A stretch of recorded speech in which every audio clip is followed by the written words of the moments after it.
Tumekutana katika kilele cha maadhimisho ya siku ya wafanyakazi duniani. Kwa wafanyakazi wenzangu tuliosafiri kutoka maeneo mbalimbali ya nchi kuja mkoani hapa, niseme poleni na safari, na kwa wenyeji wetu mkoani Njombe tunasema asanteni sana kwa mapokezi mazuri mliotupatia. Ninafurahi kwamba mmejitokeza kwa wingi. Hongereni sana wana Njombe na wote wa nyanda za juu kusini kwa mwitikio huu mkubwa.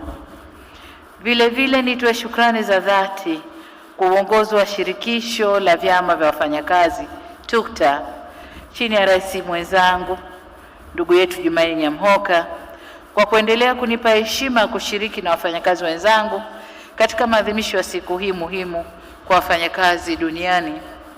Heshima hii inadhihirisha ushirikiano mzuri uliopo baina ya serikali, vyama vya wafanyakazi na wafanyakazi wote katika kujenga nchi yetu pamoja na waajiri. Vile vile niwapongeze Chama cha Walimu Tanzania chini ya uongozi wa TUCTA kwa kuratibu vyema maandalizi ya shughuli hizi.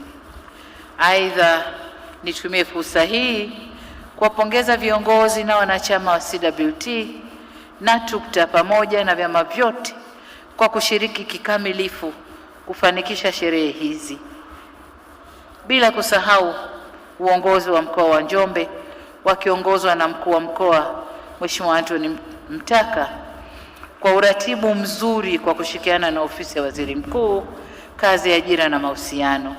Hakika Njombe imependeza na inavuma. Hongera sana Mheshimiwa mkuu wa mkoa. Mimi na mkuu wa mkoa Mtaka tuna bahati moja. Wakati akiwa mkuu wa mkoa Simiyu, nilikwenda kwenye sherehe za 8/8 na kwa mara ya kwanza akapata uwanja mkubwa wa kufanyia shughuli zake ndani ya mkoa. Lakini akiwa mkuu wa mkoa hapa amepata uwanja huu leo, na hakika baada ya sherehe hizi uwanja huu unakwenda kutumika na mambo mengine zaidi. Hongera sana Mheshimiwa mkuu wa mkoa. Wakati maandamano yanapita hapa, nilikuwa nasikiliza mabishano baina ya waziri mkuu na rais wa TUCTA. Wanasema Singida tumeibiti. Mkuu wa mkoa waziri mkuu anasema kidogo, lakini labda kwa sababu uwanja wenu mkubwa, lakini kwa vovote Njombe oye.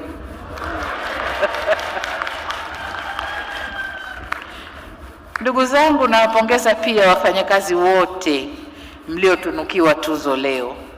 Hongereni sana. Na kwa wale ambao hawakupata tuzo mwaka huu, seme kwamba tunatambua thamani ya mchango wenu kwa taifa. Pongezi na shukrani zangu kwenu wanahabari, wananchi, wasanii na vikundi mbalimbali vya burudani kwa ushiriki wenu mkubwa katika maadhimisho haya. Kwa kuwa ninazungumza nanyi kwa mara ya kwanza tangu kufanyika kwa uchaguzi mkuu wa mwaka 2025, nitumie fursa hii kuwashukuru sana wafanyakazi wote wa Tanzania kwa kushiriki kikamilifu katika uchaguzi mkuu na kukipa ushindi mkubwa Chama cha Mapinduzi ambacho kimeniweka mimi kuendelea kuwa kiongozi wa nchi hii. Ninawashukuru pia kwa kuendelea kudumisha amani, utulivu na mshikamano ndani ya nchi yetu. Ndugu viongozi, wafanyakazi na Watanzania wenzangu, nimefarijika kuona mmeamua kushabihisha maadhimisho ya siku hii ya wafanyakazi na dira yetu ya taifa ya maendeleo kwa kauli mbiu inayosema kazi zenye staha ni nguzo imara kwa maendeleo endelevu katika utekelezaji wa dira ya taifa 2050. Hii inaonyesha uelewa mzuri wa wafanyakazi kwa dira yetu ya maendeleo ya miaka 25 inayokuja. Kauli mbiu hii inaonyesha mwelekeo wetu sahihi tuliojiwekea katika dira yetu kama taifa katika kuyafikia malengo ya maendeleo kwa kutangaza heshima, utu na ustawi wa mfanyakazi. Kama tunavyofahamu, kazi ni zaidi ya kipato, kazi ni utu, kazi ni heshima. Kazi si msingi wa maisha ya mfanyakazi na familia pekee, bali kazi ni uhai wa taifa kwa ujumla. Ndio maana tunapozungumzia kazi zenye staha, tunazungumzia ajira yenye heshima, usalama, kipato cha haki na halali, na mazingira yanayolinda utu wa mfanyakazi. Hapo ndipo inapodhihirishwa dhana yetu ya kazi na utu. Tunasonga mbele. Kwa mujibu wa viwango vya shirika la kazi duniani ILO, na kwa kuzingatia lengo namba 8 la maendeleo endelevu, zile SDGs namba 8, linalohusu kazi zenye staha na ukuzaji uchumi, kazi yenye staha inajengwa katika nguzo kuu 4. Nguzo ya kwanza ni upatikanaji wa ajira yenyewe. Nguzo ya pili, ulinzi wa haki kazini. Nguzo ya tatu, hifadhi ya jamii, na nguzo ya 4 ni ushirikishwaji mahala pa kazi, yaani utatu wetu: mwajiri, serikali na mwajiriwa au vyama vya wafanyakazi. Yameelezwa vizuri na ndugu yangu wa ILO, lakini pia waziri wa kazi naye ameeleza mambo ambayo yanafanyika katika utatu wetu na kuangalia haya mambo 4 ambayo yanaleta kazi yenye staha. Sisi sote ni mashahidi wa namna serikali yetu ilivyojitahidi kwa kiwango kikubwa katika kuzitekeleza nguzo hizo. Tunafanya haya tukiamini kwa maendeleo na ustawi wa taifa letu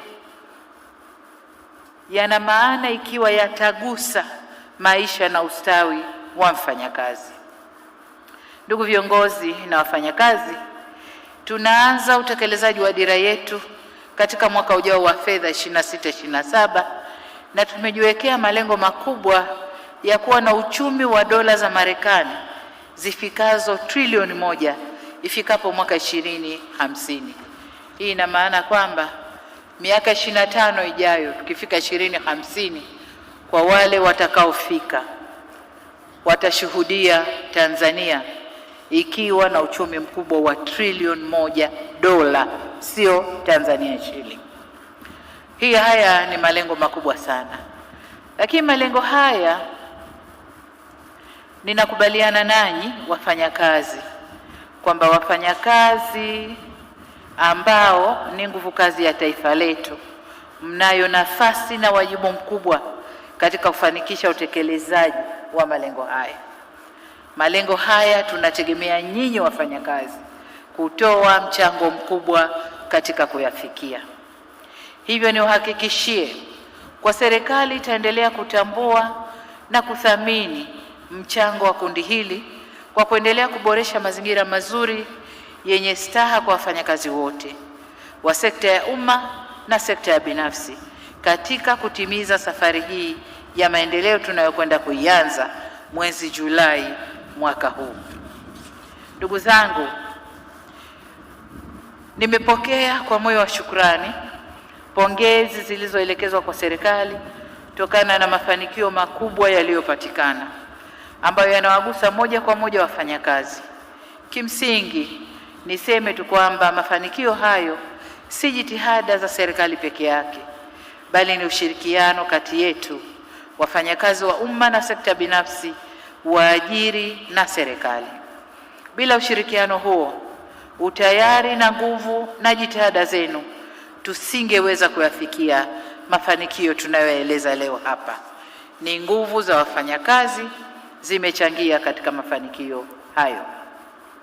Hivyo basi, ninawashukuru sana kwa ushirikiano mnaotupatia wakati wote. Wafanyakazi oi! Aidha, naomba mniruhusu nitumie fursa hii kueleza kwa ufupi mambo makubwa tuliyofanya katika sekta ya kazi tunapoanza kipindi cha pili cha serikali ya awamu ya 6. Ndugu yangu Katibu Mkuu wa TUCTA ameeleza mambo mengi, lakini mengi ya yale tuliyafanya kipindi cha kwanza, then tukaenda kwenye uchaguzi, na sasa kuna mambo machache ambayo tumeyafanya ambayo pia ndugu Rais naye aliyagusia. La kwanza ni lile la ajira ndani ya sekta ya umma ajira 1012 tayari zimeshatoka. Hizi ni kwa ujumla mbali ambazo zimetangazwa na watu wanaendelea kuomba. Huko mbele tutakuja kuwaambia ni ngapi. Aidha, serikali imeratibu upatikanaji wa fursa za ajira nje ya nchi kama alivyosema, na vijana wa Kitanzania 7593 tumewapatia ajira nje ya nchi. Mipango ya kutafuta fursa zaidi za ajira nje ya nchi inaendelea ili kupunguza changamoto za ajira kwa vijana wetu. Katika hili nakubaliana na TUCTA kwamba tunahitaji kuwa na utaratibu wa wazi na usimamizi madhubuti wa Watanzania wanaokwenda kufanya kazi nje ili kuhakikisha haki na maslahi yao yanalindwa ipasavyo. Ninawashukuru TUCTA pia kwa kuanzisha kitengo maalum cha kushughulikia masuala haya. Na hapa nielekeze pia ofisi ya Waziri Mkuu, Kazi, Ajira na Mahusiano kuratibu na kusimamia kikamilifu swala hili kwa kushirikiana na Wizara ya Mambo ya Nje pamoja na balozi zetu. Kuratibu na kuharakisha. Najua kuna maombi mengi kutoka nchi za nje yanataka wafanyakazi, kwa hiyo mratibu na mharakishi vijana wetu wapate kazi nje, lakini msimamie maslahi yao. Jambo la pili ambalo serikali limefanya kama alivyosema Mheshimiwa Rais, kuongeza kima cha mshahara kwa sekta binafsi, na hapa nataka nishukuru sekta binafsi kwamba 80% ya waajiri wa sekta binafsi wameanza kulipa viwango hivyo, na bado tunaendelea kuzungumza na 20% iliyobaki ili nao walipe kima hicho cha chini cha mshahara. Nawapongeza kwa hatua hiyo, kwani huo ndio mwelekeo tunaotaka ili dhana ya kazi yenye staha isibaki kuwa nadharia, bali iguse maisha ya mfanyakazi kwa vitendo. Kwa waajiri ambao bado hawajaanza kulipa viwango hivyo, naomba mfanye hivyo, na namuona Rais wa ATE hapa pamoja na viongozi wengine. Naomba mtusaidie kuendelea kuelimisha na kuhamasisha wanachama wenu kutekeleza viwango hivyo vipya. Jambo jingine la kuboresha upatikanaji wa huduma jumuishi za kinga ya jamii kwa wote. Serikali imezindua programu ya nchi ya kazi za staha itakayotekelezwa kwa kipindi cha miaka 5 hadi mwaka 2030. Programu hii ina lengo la kuhakikisha Watanzania wapatao ajira zenye staha wanapata ajira zenye staha zinazozingatia haki, usalama, kipato, ulinzi wa kijamii na fursa sawa kwa wote. Aidha, serikali imezindua hifadhi scheme ili kuhakikisha wananchi waliojiajiri au walio katika sekta isiyo rasmi wanajumuishwa katika mfumo wa hifadhi ya jamii. Na hapa niombe mfuko wa hifadhi ya jamii unaoshughulika na sekta binafsi ianze kutoa elimu kwa umma jinsi walivyojitayarisha na kupokea sekta isiyo rasmi ndani ya mfuko huo, lakini hata sekta husika, wizara na waajiri nao waanze kutoa elimu kwa wafanyakazi wao. Jambo jingine lililofanywa na serikali ni kukuza kazi zenye staha au ajira zenye staha kwa kutoa shilingi bilioni 200 kwa vijana ili kudhamini na kupeleka mitaji kwa kampuni changa ili kampuni zile zikue na ziweze kuajiri vijana zaidi au kuanzisha kampuni mpya za vijana zitakazoweza kuleta ajira zenye staha. Ndugu viongozi, wafanyakazi na Watanzania wenzangu, nimeisikiliza kwa makini risala ya TUCTA. Nimesikia hoja, ushauri na mapendekezo mbalimbali. Niwahakikishie kuwa serikali tumezipokea na tutaendelea kuzifanyia kazi hoja zote kwa kuzingatia maslahi ya wafanyakazi na taifa kwa ujumla. Lakini niwapongeze, katika hotuba ile mmeisemea serikali kisawasawa. Yale mazuri yote yaliyofanywa wafanyakazi yamesemwa kisawasawa, na haya au hili linabainisha kukua kwa ushirikiano, kukua kwa mahusiano na ndio maana wizara yenu nikaongeza na neno mahusiano, kukua kwa mahusiano baina ya waajiriwa, wafanyakazi na serikali, na ndio maana sasa lugha hazigongani baina ya serikali na wenzetu wale wawili. Katika mchakato mliobainisha wa kuridhia mikataba ya shirika la kazi duniani, napenda niwajuze kwa serikali inaendelea na taratibu husika kwa kushirikiana na wadau mbalimbali ili mikataba hii itakapokamilika ilete tija na manufaa kwa wafanyakazi na taifa kwa ujumla. Kuhusu ushirikishwaji wa wafanyakazi, tutaendelea kusisitiza majadiliano ya pamoja mahali pa kazi kama msingi wa mahusiano bora kazini na kuimarisha mazingira yatakayowawezesha kushiriki kikamilifu katika maamuzi yanayowahusu, hususan katika sekta binafsi ambako bado kunahitaji nguvu ya ziada. Ndugu zangu, serikali imeanza kulipa na itaendelea kufanya hivyo. Imeanza kulipa malimbikizo ya madeni ya hifadhi ya jamii, posho za likizo na uhamisho, pamoja na malimbikizo ya mishahara.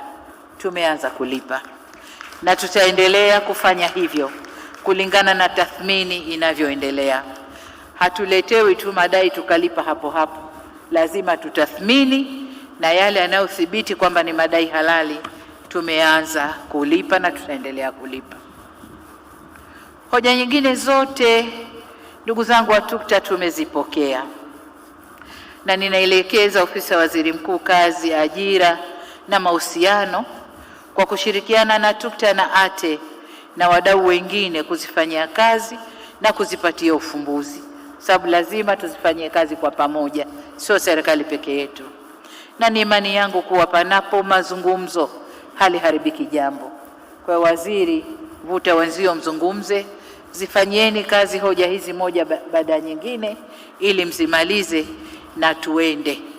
Najua kwenye wengi, kwenye kazi, kwenye mahusiano, hoja zinaibuka tu. Tumalize hizi, tupokee nyingine, tuendelee kuzifanyia kazi.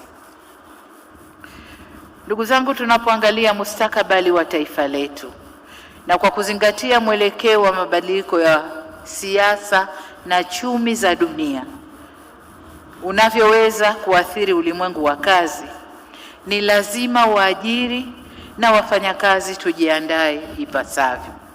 Kama mnavyosikia duniani huko mabadiliko ni makubwa, kuna mambo yanaendelea huko ambayo kwa vyovyote vile yanaathiri chumi za dunia nzima na hasa sisi nchi zinazoendelea. Kwa vyovyote vile lazima tukae kitako, tujitahidi au tujitayarishe kukabiliana na hali jinsi inavyobadilika. Na hili nataka nililathibishe na yale yaliyosemwa na bunge lilipopita hapa kwamba huko hayo mambo yanayotokea yanaleta ugumu wa maisha. Serikali ina mpango gani? Nataka niseme kwamba ule ugumu unaanza serikalini kwanza, alafu ndio unakwenda kwa wengine. Kwa hiyo kwa ugumu huo serikali tunaendelea kufanya majambo na kuhakikisha kwamba wananchi wetu ndani ya Tanzania watabaki na kiwango hiki cha maisha tulicho nacho, au ikibidi mambo yakiwa mazuri, mambo yawe mazuri zaidi, lakini tunajitahidi tusirudi chini kutoka hapa tulipo. Kwa upande mwingine, maendeleo ya kiteknolojia na mifumo ya uzalishaji vinaendelea kubadilika na ajira zijazo zinahitaji ujuzi, maarifa na teknolojia mpya. Hivyo basi, serikali na sekta binafsi tuna wajibu wa kuwekeza kwa makusudi katika elimu, maarifa na ujuzi kwa nguvu kazi yetu ili iweze kuhimili na kumudu ushindani wa soko la ajira la sasa na la baadaye.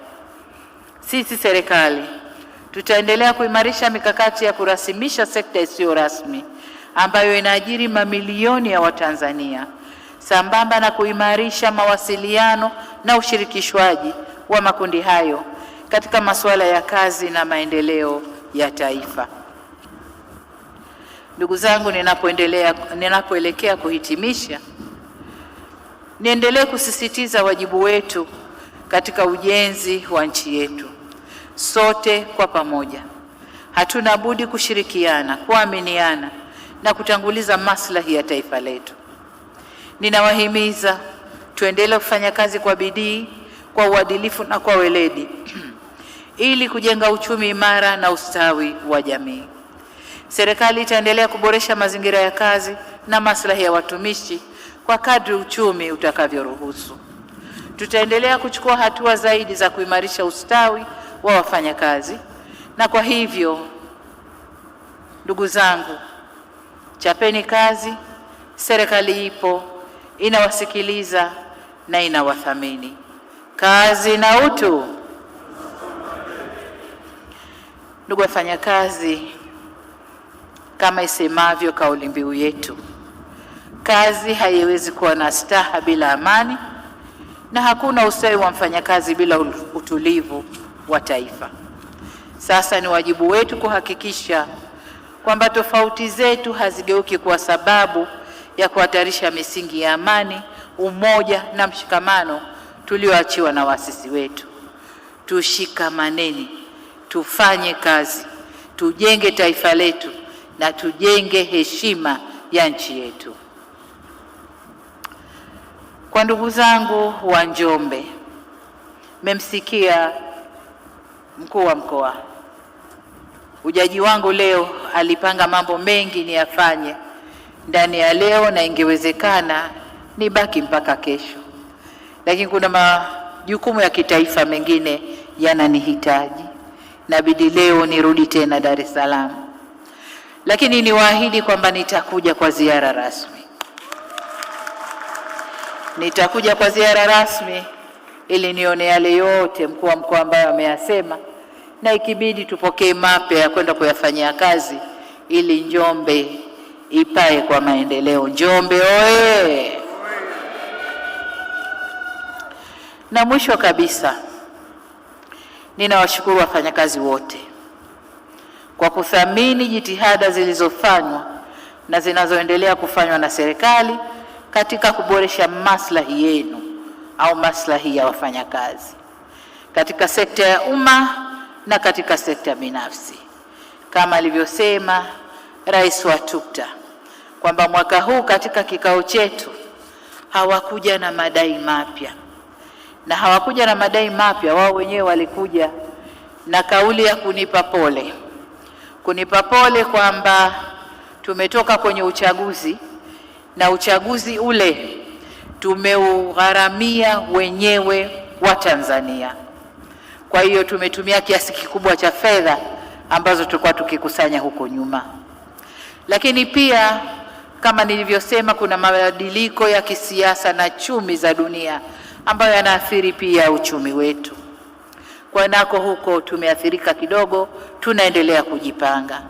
Lakini vile vile kwa bahati mbaya tumepata uharibifu wa mali zilizoharibika wakati wa vurugu Oktoba 25, lakini uharibifu wa miundombinu inayotokana na mvua kuwa kubwa ndani ya nchi yetu. Kwa hiyo fedha tunayoikusanya tunaelekeza kwenye urekebu au kurekebisha miundombinu iliyoharibika. Lakini vile vile kulipa madeni, tumesema tulipe kwanza madeni ya wafanyakazi, madeni ya wakandarasi, ili tunapoanza utekelezaji wa dira mpya tuanze tukiwa na mwelekeo mzuri unaoeleweka. Kwa maana hiyo ndio sababu TUCTA mwaka huu wamesema, mheshimiwa, wewe chapa kazi tu, mwaka huu tutafunga mkanda, tutakuja kukudai mwakani. Na mimi nikawaambia mwakani ikiwa tutachapa kazi na uchumi utakuwa kwa kiwango kinachoridhisha, tutakuja kuangalia na mwakani. TUCTA oye! Wafanya kazi safi! Ndugu zangu, nataka niwahakikishie kwamba pamoja na changamoto zilizopo, kama nilivyosema, kadri uchumi wetu utakavyoendelea kuimarika, basi tutaendelea kuboresha maslahi ya wafanyakazi wetu. Nachowaomba tuendelee tena kuchapa kazi kwa bidii, weledi na uzalendo wa hali ya juu, Kwa kufanya hivyo, tutaendelea kukuza uchumi wa nchi yetu na kugawana vizuri ile keki ya taifa kama matunda na juhudi ya jasho letu. Baada ya kusema hayo, sasa nishukuru sana sana mkuu wa mkoa na wananjombe wote kwa zawadi mlionipa mimi na ujumbe wangu uliofuatana nao. Ukiacha mawaziri wao sio ujumbe wangu, lakini na ujumbe wangu niliofuatana nao. Kwa tunashukuru kwa zawadi, tunashukuru sana. Lakini maziwa haya ujue, ninapokuwa na baraza la mawaziri pale Ikulu, wanapikiwa chai ya maziwa hawa. Kwa hiyo ng'ombe hawa wanakwenda kuchangia huko kwenye kuwapikia mawaziri chai ya maziwa. Nawashukuru sana wananjombe. Na baada ya kusema hayo, sasa niwatakie wafanyakazi wote nchini heri ya maadhimisho ya Mei Mosi au sikukuu ya wafanyakazi, lakini Mungu atutie nguvu ili tuweze kufanya kazi zaidi kwa manufaa na mustakabali mwema wa taifa letu. Tanzania oye!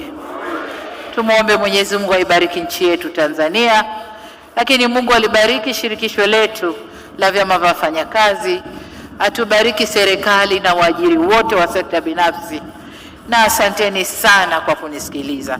Asanteni sana.